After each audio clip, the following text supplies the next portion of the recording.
बिस्मिल्लाहिर्रहमानिर्रहीम। अस्सलाम वालेकुम नाज़रीन, आप 49 न्यूज़ के स्पेशल न्यूज़ व्लॉग देख रहे हैं। मैं हूं बाबर अली बिशारत। आज 15 अप्रैल है और हफ्ते का दिन है और जिला कसूर समेत पाकिस्तान की अहम खबरें आपके सामने पेश करते हैं। सबसे पहले नाज़रीन आज जिक्र करेंगे अमीर जमात इस्लामी सिराजुल हक का।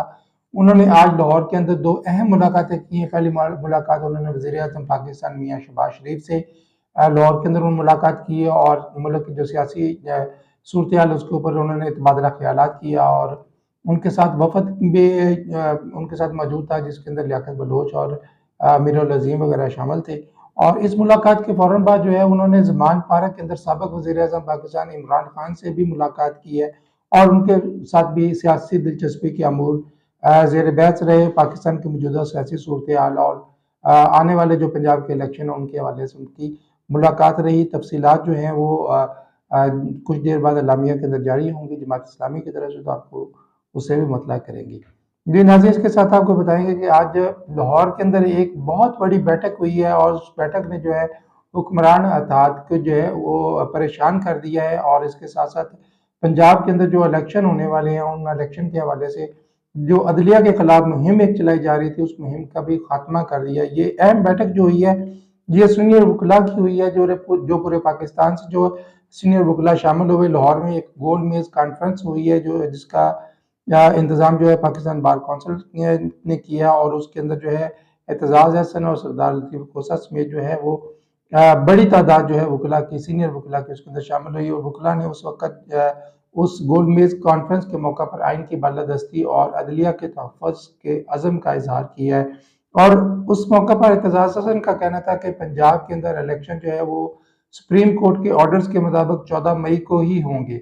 हुक्मरान जो है वो चाहे उनको अदलिया के फैसले पसंद आए या ना आए, वो चाहे इसके अंदर जितनी मुश्किलात खड़ी करना चाहें, जितनी मर्जी करारदादें पास करना चाहें, मगर हुक्मरान इत्तेहाद को जो है वो 14 मई को पंजाब के अंदर इलेक्शन करवाने ही होंगे और अवाम को उनका वोट का हक देना होगा।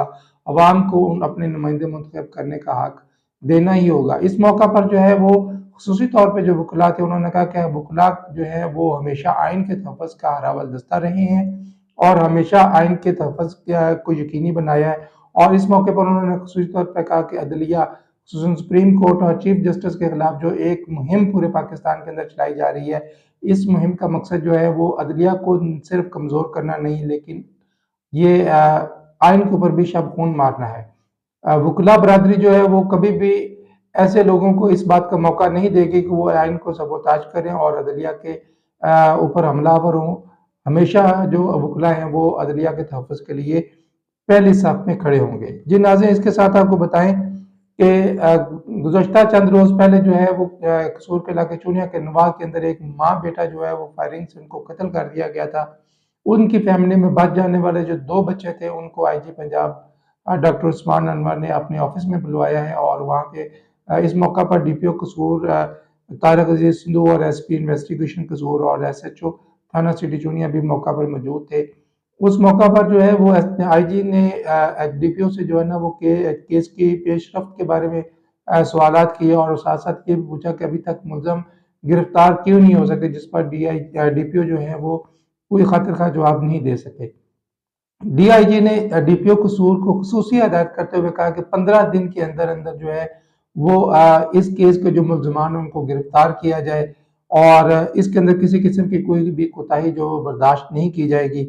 और इसके साथ साथ आईजी डॉक्टर उस्मान अनवर ने बच्चों को प्यार करते हुए कहा है कि भी इन बच्चों के लिए मेरे दफ्तर के दरवाजे 24 घंटे खुले रहेंगे।